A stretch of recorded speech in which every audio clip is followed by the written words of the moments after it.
I'm sure my Indian listeners would be familiar with the name Sadhguru. And for those of you who are not familiar, Sadhguru is an Indian mystic and a spiritual guru. He has founded the Isha Foundation,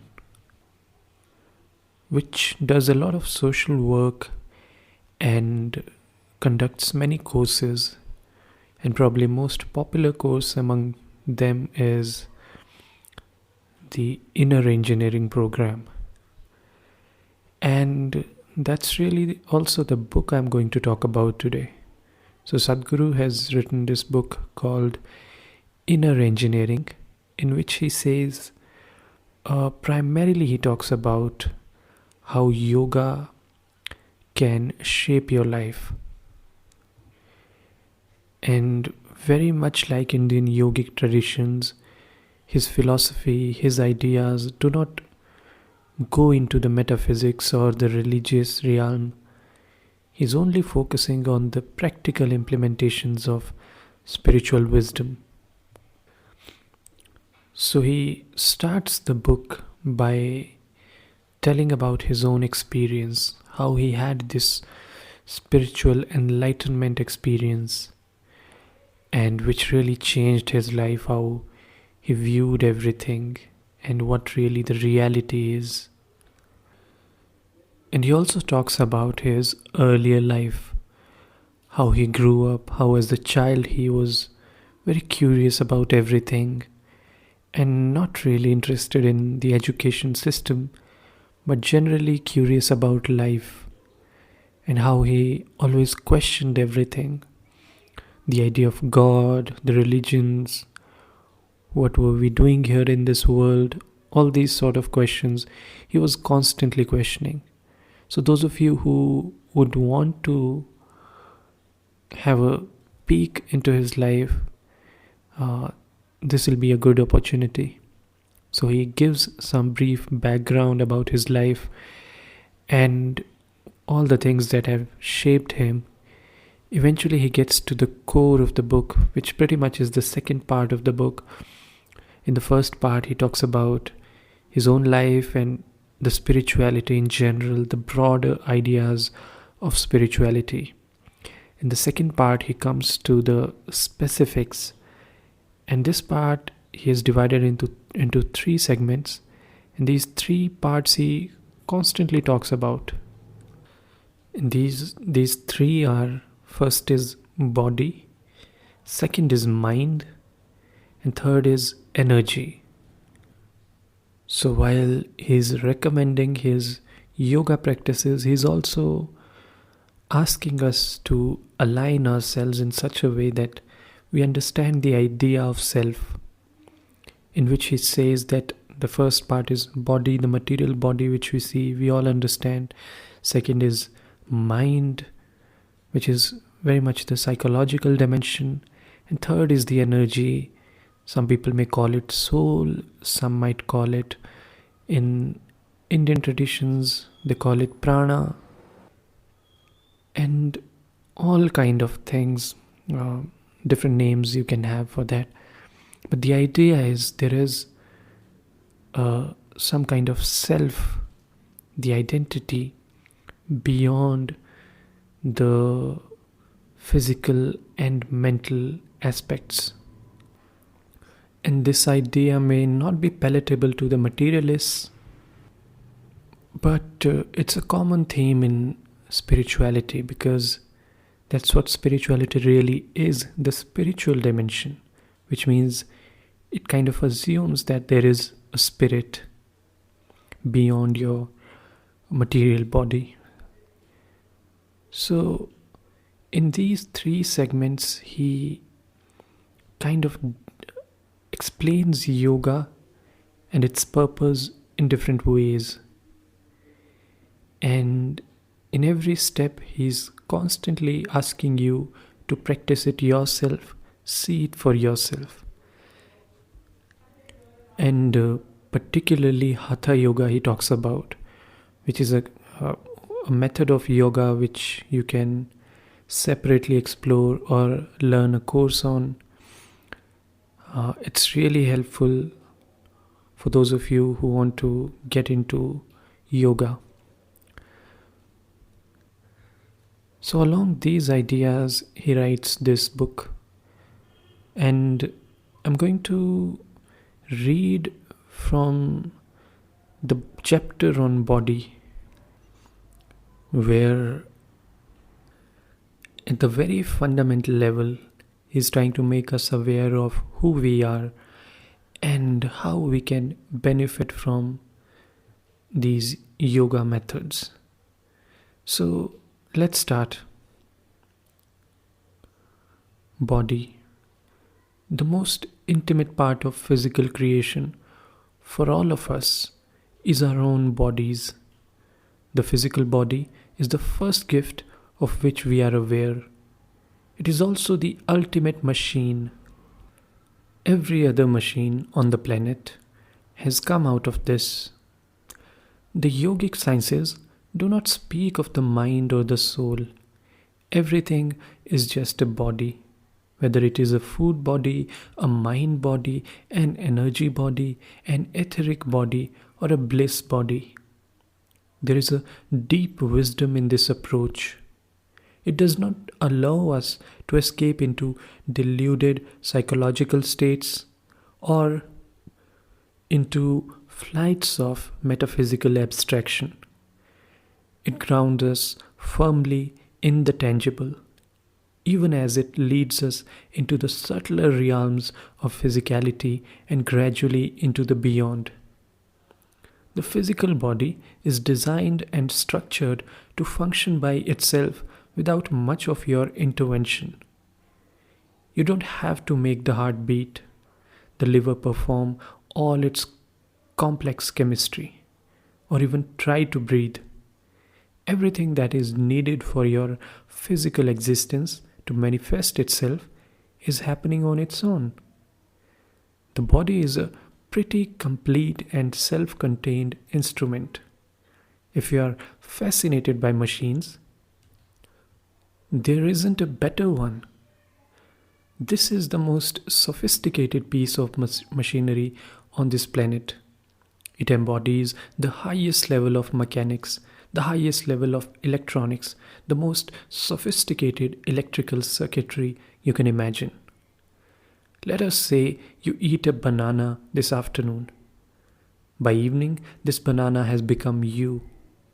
According to Charles Darwin, it took millions of years to make monkey into a human being.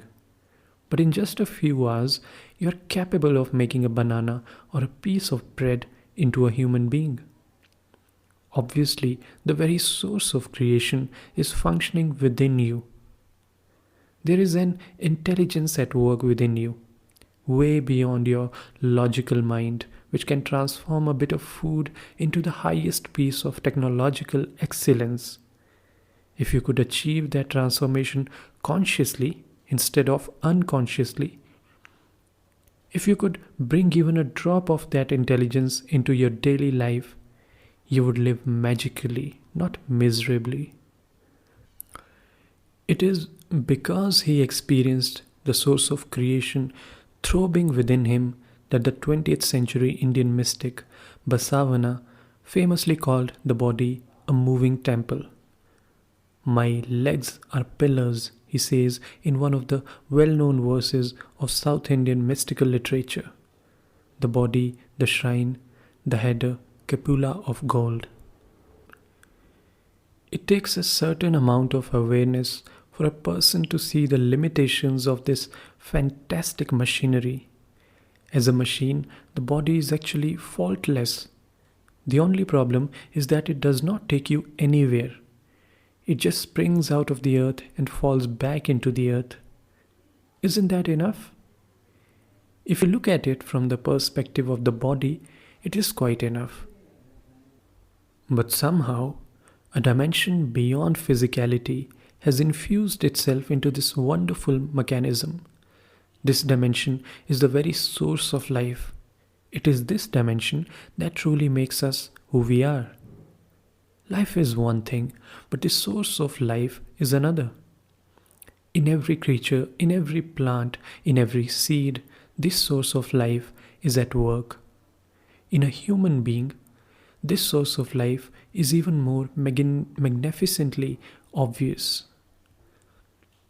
It is because of this that suddenly, after a while, all the wonderful gifts that the body offers somehow seem to turn irrelevant and trivial. It is because of this that you and every other human being seem to live in a constant struggle between the physical and the dimension beyond the physical. Though you have the compulsiveness of the physical, you also have the consciousness of being more than just physical. There are two basic forces within you. Most people see them as being in conflict. One is the instinct of self-preservation, which compels you to build walls around yourself to protect yourself. The other is the constant desire to expand, to become boundless. These two longings, to preserve and to expand, are not opposing forces, though they may seem to be. They are related at two different aspects of your life. One force helps you root yourself well on this planet. The other takes you beyond. Self-preservation needs to be limited to the physical body. If you have the necessary awareness to separate the two, there is no conflict. But if you are identified with the physical, then instead of working in collaboration, these two fundamental forces become a source of tension. All of the material versus spiritual struggles of humanity spring from this ignorance. When you say spirituality, you're talking about a dimension beyond the physical. The human desire to transcend the limitations of the physical is a completely natural one. To journey from the boundary-based individual body to the boundless source of creation, this is the very basis of the spiritual process. The walls of self-preservation that you build today are the walls for self-imprisonment tomorrow. Boundaries that you establish in your life as a protection for yourself today will feel like constraints tomorrow. Robert Frost captured a deep truth when he wrote, "Something there is that doesn't love a wall." Because your self-preservation instinct keeps telling you, unless you have walls, you're not safe, unconsciously you keep building them. Later, you struggle with them. This is an endless cycle. But creation is not unwilling to open to you the doors to the beyond. It is not creation's unwillingness that you are struggling with. You're struggling with the walls of resistance that you have built around yourself. That is why the yogic system does not talk about God. It does not talk about the soul or heaven.